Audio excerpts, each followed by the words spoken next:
जन्म जन्म की ये दुख परंपरा नष्ट हो जाएगी। आवश्यकता है प्रभु के वचनों का आचरण में उतारना। प्रभु की वाणी को पढ़कर दूसरे को सुना देना या सुन लेना, उद्देश्य संसार के भोग, यश, कीर्ति, मान, प्रतिष्ठा रखना, एक तरह से व्यर्थ जीवन हो गया। कैसे व्यर्थ जीवन हो गया? वो तो प्रभु की वाणी गा रहा है, वो प्रभु की वाणी सुन रहा है, पर लक्ष्य उसका प्रभु नहीं है।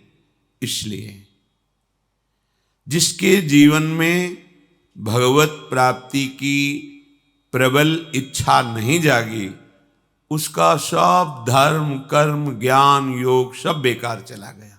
लक्ष्य जब तक भगवत प्राप्ति का नहीं होगा, तब तक हमें कहीं भी किसी भी तरह से विश्राम मिलने वाला नहीं है। ऐसी भगवान की मोहिनी माया है कि शास्त्र ज्ञान हम अपनी वासनाओं की पूर्ति में लगा देते हैं। नाना प्रकार की भोग सामग्रियों को भोगने की इच्छा का मिट जाना, ये शास्त्र ज्ञान का फल है, ना कि शास्त्र ज्ञान का प्रवचन करके भोग सामग्रियों को एकत्रित करके भोगना। देह भाव का नाश हो जाना, ये शास्त्र ज्ञान का फल है, ना कि देहाभिमान पुष्ट होना। मैं गुणवान हूं, मैं धनवान हूं, मैं यशस्वी हूं, मैं प्रतिष्ठा के लायक हूं, ऐसी देहाभिमान वृत्ति शास्त्र ज्ञान से प्रकट हुए विवेक के द्वारा नष्ट की जाती है और हम उसे पुष्ट करते हैं। शास्त्र ज्ञान संपूर्ण नानात्व का बाध करके एकमात्र सच्चिदानंद प्रभु हैं ऐसा बोध कराता है। हम शास्त्र ज्ञान का क्या लाभ ले रहे हैं? वही राग द्वेष, वही संपत्ति विपत्ति, यश अपयश, इन्हीं द्वंद्वों में तो फंसे हुए हैं। ऐसा क्यों है? श्री भगवान कह रहे हैं वो मेरे को परम लाभ नहीं समझते। चाहे जितने शास्त्रों का ज्ञान प्राप्त कर लो, यदि उससे तुम्हारी इंद्रिय अंतर्मुख होकर के प्रभु के चरणों में नहीं लगी तो क्या काम?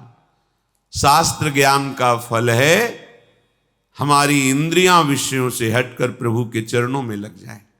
श्रद्धावान लभते ज्ञानम तत्परा संहितेन्द्रिया। ज्ञान का स्वरूप है इंद्रियों पर शासन करो, मनमानी आचरण नहीं होने चाहिए, तभी माना जाएगा आप शास्त्र ज्ञानी हैं। आपके आचरण पवित्र हों, पवित्र शास्त्र विधान के अनुसार हों, फिर जो बोध प्राप्त होगा वो परम शांति को प्रदान करेगा। ज्ञानम लब्ध्वा पराम शांति मचिरेणाधिगच्छति। प्रभु में प्रियता नहीं है, धन का विश्वास और भरोसा है। लोगों के द्वारा दिया गया सम्मान, अज्ञानी जनों के द्वारा दिया गया सम्मान, इसे हम उपलब्धि समझते हैं। वाहवाही को हम अपना जीवन का लाभ समझते हैं। ये भगवान की मोहिनी माया है, इसीलिए हम सतमार्ग से विचलित हैं। जगत गुरु भगवान श्री कृष्ण के चरणों का आश्रय लेकर या भगवत स्वरूप गुरुदेव के चरणों का आश्रय लेकर इस मार्ग को पहचाना जाता है। ये मार्ग व्यापार नहीं है। ये जो लौकिक वस्तु लक्ष्य में रखी जाती है तो बाधा में आ जाती है। उपासक की उपासना में बाधा पहुंचाने के लिए लोक लोकांतर की भोग सामग्री चरणों में लुटती है। योग सिद्धियां हाथ जोड़े खड़े रहते हैं, लेकिन वो उनकी तरफ देखता भी नहीं है, क्योंकि वो प्रभु से प्यार करने निकला है, किसी और लाभ को लाभ ही नहीं मानता। ये कोई गुरु कृपा पात्र ही समझ पाता है। जब गुरुदेव की प्राप्ति हो, गुरुमुख हो जाए, तो लक्ष्य दृढ़ होता है। बिना गुरु कृपा के विशुद्ध परमार्थ का मार्ग हृदय में जागृत नहीं होता। अव्यक्त गुरु का भी वर्णन किया जाता है, पर उतनी क्षमता हमारे में नहीं है कि हम श्री ललिताजू से सीधे बात करें। इसी ललिताजू कृपा करके स्वामी हरदास जी के रूप में प्रकट हुई। उस समय हम माया के प्रवाह में भटक रहे थे, नहीं शरण हुए, अब पता चला। तो अब जो उनकी शरण में परम पराशय है, उनका आश्रय ले लिया तो मानो सीधे ललिताजू का आश्रय ले लिया। हित सजनी जू का आश्रय हम सीधे बात नहीं समझ सकते, तो उनके जो चरण आश्रित, उनका आश्रय ले लिया। सदगुरु तो प्रभु ही है, दूसरा कोई सदगुरु है ही नहीं। जब हम श्री विग्रह में प्रभु की भावना करके भगवत साक्षात्कार कर लेते हैं, तो चैतन्य घन सदगुरुदेव में परब्रह्म भावना करके हम क्यों नहीं भगवत प्राप्ति कर लेते। पर वो मूढ़ता रहती, इसलिए सदगुरु को मनुष्य समझता है, अपने को बुद्धि से युक्त समझ करके उनकी बात को अपनी बुद्धि की कसौटी में कसता है, इसीलिए वो आगे नहीं बढ़ पाता। जो सदैव अपने गुरुदेव के शब्द पर रहता है, कोई उस पर विचार नहीं, बिना ही विचारी करी शुभ जानी, जो बोले बस उतना ही हमें समझना है, अपनी समझ को बिल्कुल उनमें नहीं लगाना है। गुरु की आज्ञा मेटे नहीं, कभी गुरु की आज्ञा का उल्लंघन न कर दे, ये डरना चाहिए। और कहीं गुरु आज्ञा का उल्लंघन तो परमार्थ ही गुप्त लुप्त हो जाएगा, आपको पता ही नहीं चलेगा, समय केवल व्यतीत होगा, परमार्थ में प्रवेश ही नहीं होगा। अपनी बात छिपाए न राखे, गुरु से कपट नहीं करना चाहिए। यदि गुरु कोई बात आपसे पूछ रहे हैं तो चाहे वो जितना दंड दे दें, हमें झूठ नहीं बोलना। एक जगह तो विश्व में ऐसी रखो जहां पूरा हृदय का रजिस्टर खुला होना चाहिए। जी ऐसा है, मेरे में ये गलती है, ये दोष है, आप चाहे मिटा दीजिए या दंड दीजिए या क्षमा कीजिए। ज्यों की त्यों गुरु आगे भागे, जैसी हृदय में बात है वो वैसी की वैसी बोल दी, उसमें कोई बनावट नहीं, कोई छिपाव नहीं, कोई कपट नहीं। और सदगुरुदेव के सामने सदैव ग्रीवा झुकी होनी चाहिए। लज्जा लिए रहे गुरु आगे, ऐठ ईर्ष्या गुस्सा त्यागे। कभी किसी बात का अभिमान लेकर गुरुजनों के सामने नहीं जाना चाहिए। मैं पदाधिकारी हूं, मेरे पास बहुत धन है, मेरा बहुत यश है, आदि आदि आदि। किसी भी कार्य में गुरुदेव से गुस्सा ना करे। क्या गुरुदेव पे भी गुस्सा आ जाती है? हम तो इतनी सेवा कर रहे हैं, दूसरा आया उसको माला पहना दिया, प्यार से बात कर रहे हैं, प्रसाद दे दिया, यहाँ एक बार देखते भी नहीं, रात दिन इनकी आज्ञा में रह रहे हैं। ऐसा ऐसा नहीं, ये बाहरी व्यवहार है। तुम उनकी अंतर्दृष्टि में हो, इसीलिए उनके समीप हो। हमारा हृदय जब तक इस कोटि का नहीं होता कि मैंने अपने जीवन को गुरुदेव को दे दिया, श्री जी को दे दिया, तनवांग मनोभिरमलई सोहम तवई वाश्रिता, तब तक रंग नहीं आता भक्ति का। भक्ति तो होती रहती है, रंग नहीं आता। रंग तभी आता है जब ये अहंकार समर्पित हो जाता है। अपनी प्रभुता ना ही जनावे, धन संपत्ति व्यवहार योग्यता का प्रभाव गुरुदेव को ना दिखावे। गुरुदेव के सामने अत्यंत दैन्य हो करके, बड़े बड़े सम्राट भी जो अपने गुरुदेव के पास गए तो कोई अंगरक्षक नहीं, कोई सर पर ताज नहीं, पैरों में पादुका नहीं, और बड़ी नम्रता से, क्योंकि गुरु साक्षात परब्रह्म, उनकी कृपा कोर से ही हमें भगवत प्राप्ति होगी। कृपा कोर ही हमारे अहंकार का नाश करके दैन्यता प्रदान करेगा। सकुचा रहे दीनता लावे, गुरु के सामने ऐसे होना चाहिए जैसे बहुत हम अपराध किए हो, फिर एकदम सकुच रहे हो, कैसे उनके सामने जाए, ऐसी दैन्यता, ऐसी दीनता, आंख मिलाने की हिम्मत नहीं होनी चाहिए। सदैव नेत्र नीचे, जी जो आज्ञा जैसा। अगर ऐसा मन में भाव रहा तो काल भी तुम्हें नहीं झुका पाएगा। ये जो आसुरी भाव के लोग हैं, इनमें राक्षसी और मोहिनी भाव का प्रयोग हो जाता है। ये आसुरी की ही शाखाएं हैं। इनके हृदय में जो आसुरी भाव के लोग हैं, राक्षसी भाव और मोहिनी भाव, ये ऐसे अज्ञान से युक्त हो जाते हैं कि वही आशाएं करते हैं, वही कर्म करते हैं जो सब व्यर्थ हैं, बेकार है। ना इस लोक में उनको शांति सुख, ना परलोक में। ये ज्ञान बहुत बघारते हैं पर इनका ज्ञान व्यर्थ होता है।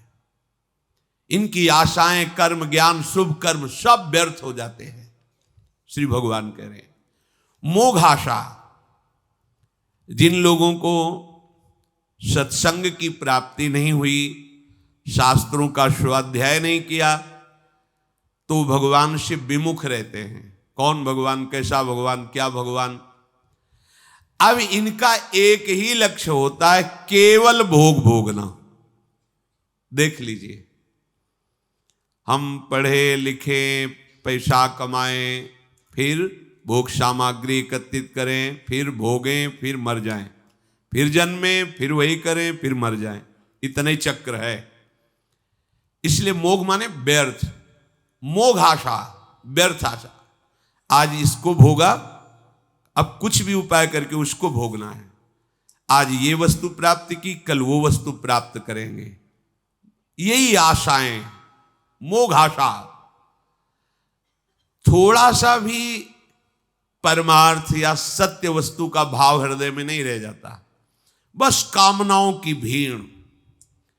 नाशवान परिवर्तनशील वस्तु शरीरों को भोगने की लालसा में वो राक्षस हो जाता है। और जिसमें है वो कि आपका नुकसान हो रहा है पर मेरी बात बन रही, ये आसुरी संपदा। और मोहिनी, ना अपना लाभ ना उसका लाभ, केवल विनाश लीला ही, केवल विनाश। जरा सी चूक दोनों का नाश हो गया। प्रायः आसुरी भाव के जन, राक्षसी भाव के जन इसी मोहिनी माया में फंस जाते हैं। बड़े भयंकर पाप करते, बड़े भयंकर पाप करते हैं। आसुरी संप्रति के जो आश्रित हैं, राक्षसी और मोहिनी, ये दो वृत्तियां उनके अंदर आ जाती हैं। बस विनाशशील पदार्थों को, अनर्थ परंपरा को, अनर्थ परंपरा पापाचरण, इसी को सब कुछ समझने लगते हैं। कोई बिरला ऐसा होता है जो दैवी प्रकृति के आश्रित होकर के, अर्थात दैवी संपदावान होकर के, अनन्य मन से, महात्माओं के संग के प्रभाव से, मुझे संपूर्ण प्राणियों का विनाशी ईश्वर समझ करके मेरा भजन करते हैं। कोई बिरले जन होते हैं। प्रभु को प्रभु मान लिया तो कल्याण की नींव पड़ गई, पक्का समझ लो। अगर आपके हृदय में इतनी बात आ गई कि नहीं भगवान हैं, इसे आस्तिकता कहते हैं, भगवान हैं, इतने मात्र से आप भारी दुर्गति से बचने के लिए प्रथम कदम चल दिए। और कहीं जो भगवान हैं, मैं उनके सहारे हूं। अब तो काफी यात्रा हो गई, और मैं जिनके सहारे हूं उनका स्मरण करूं। अब तो आप महान महात्मा खुद हो गए। पहले स्वीकार करो भगवान है। नहीं, ये राक्षसी आसुरी भाव स्वीकार होने नहीं देते। अरे क्या भगवान, कौन भगवान, कैसा भगवान, हम कमा रहे हैं, खा रहे हैं, भगवान की क्या जरूरत है। वो बड़ा मूढ़ता छाई रहती है। भगवत प्राप्ति सहज है। बस जो जो कुछ तुमने अपना मान लिया उसको छोड़ दो। बस इसीलिए साधना कराई जा रही। नहीं, सच्ची कहते हैं, सच्ची कहते हैं। जो भी किया जा रहा है सब प्रकृति के अंतर्गत है और आदि अंत वाला है। आप देख लो, जो भी किया जा रहा है, क्या आदि अंत वाली क्रियाओं से अनंत को प्राप्त किया जा सकता है? क्या अनित्य शरीर की अनित्य क्रियाओं से नित्य तत्व को प्राप्त किया जा सकता है? नहीं। इसीलिए हम कह रहे हैं कि हम छुपा करके, इसीलिए कि आप फिर कहोगे फिर ये करो ये करो ये करो, ऐसा आप आदेश करते हो क्योंकि आप असत धारणा से युक्त हो, असत क्रियाओं से युक्त हो, असत शरीर में अहम किए हो। नहीं तो जिस समय गुरु कृपा से बात हटती है तो सच्ची मानो रोम रोम भगवत स्वरूप है। अंतःकरण में केवल प्रियालाल स्फुरित हो रहे हैं। कोई संकल्प, कोई विकल्प उस उपासक के रह ही नहीं जाता जिसकी शरणागति पक्की हो गई, अर्थात अहम समर्पित हो गया।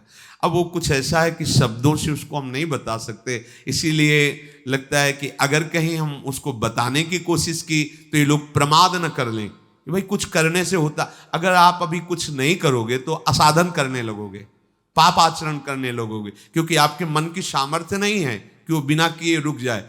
और एक स्थिति ऐसी आती जैसे घड़ी का सेल है, चलो जो जहां सुई वहीं ठप, सच्ची ऐसी। तब लगता है कि ये स्थिति तो केवल लाडली जी की कृपा से आई, क्योंकि साधन से कभी वो नहीं देखा। वो यही हृदय ना, वो साधन से नहीं देखा, कभी नहीं देखा।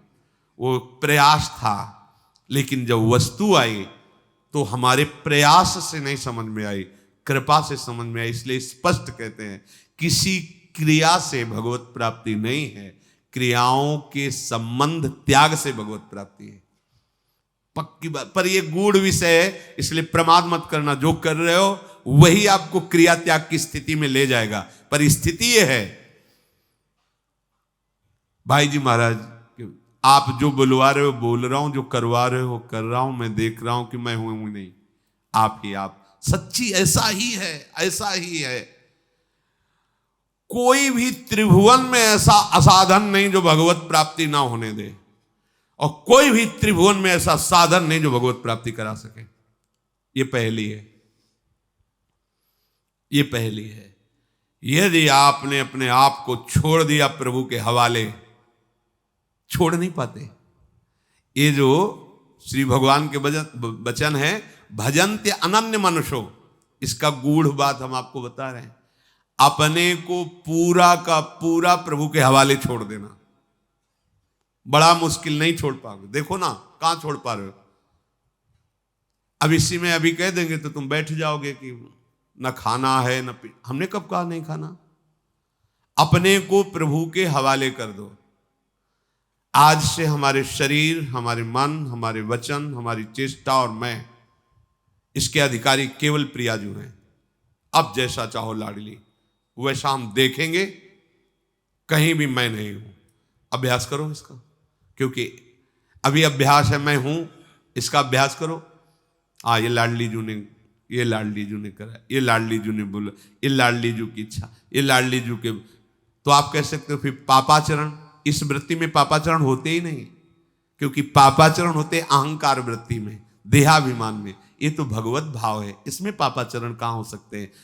अगर आपकी शरणागत नहीं, आप केवल बातें बना रहे हो तो होगा, पर झूठा खेले सांचा हो।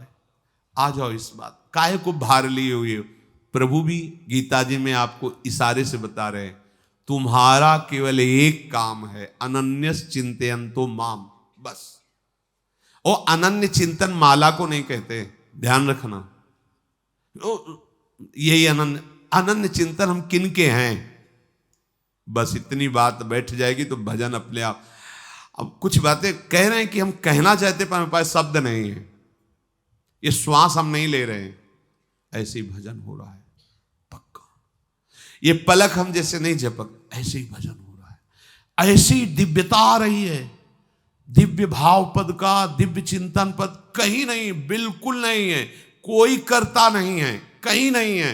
और आपको क्या बताएं, उठते बैठते चलते फिरते, तब बार बार बस इसी बात का रोना आता है कि अगर आप ना हाथ पकड़ती तो मैं कभी समझ ही नहीं पाता ये क्या है, कभी नहीं समझ पाता। वो एक अहंकार साधना का मैं जितेंद्री, मैं महात्मा, मैं ये, कुछ मैं नहीं। तुम जिस क्रिया से संबंध करते हो नित्य निरंतर संबंध नहीं रहता, ना कि नित्य निरंतर क्रिया होती है। तो उससे नित्य निरंतर अविनाशी की प्राप्ति कैसे हो जाएगी? इसलिए तुम्हें सबसे पहले अपने आप को प्रभु को समर्पित कर देना है। अखंड भजन तभी होता समर्पण से, अलग हट करके नहीं होता। प्रभु में लीन होकर, प्रभु में तन्मय होकर, प्रभु में समर्पित होकर। जब तुम अपनी इंद्रियां मानोगे, अपना शरीर मानोगे, अपना मन बुद्धि मानोगे, तो तुमसे जो भी कार्य होगा वो व्यवहारिक होगा, लौकिक होगा, वैदिक होगा। ध्यान दीजिए, लेकिन अनन्य भजन नहीं होगा। ये गूढ़ बातें हैं, परमार्थ की गूढ़ बातें। और वो प्रभु की प्रसन्नता के लिए करोगे तो धीरे धीरे समर्पण होगा, फिर अनन्य भाव आएगा। लेकिन जिसने सीधे अपने आप को समर्पित करके, तो उससे उसी समय प्रभु प्रसन्न होने लगते हैं, अनन्य आश्रय से। इसलिए आगे श्री भगवान कह रहे, सततम कीर्तयन्तो माम यतन्तश्च दृढ़व्रताः नमस्यन्तश्च माम भक्त्या नित्ययुक्ता उपासते। इसकी चर्चा आगे। श्री राधा वल्लभ लाल की जय।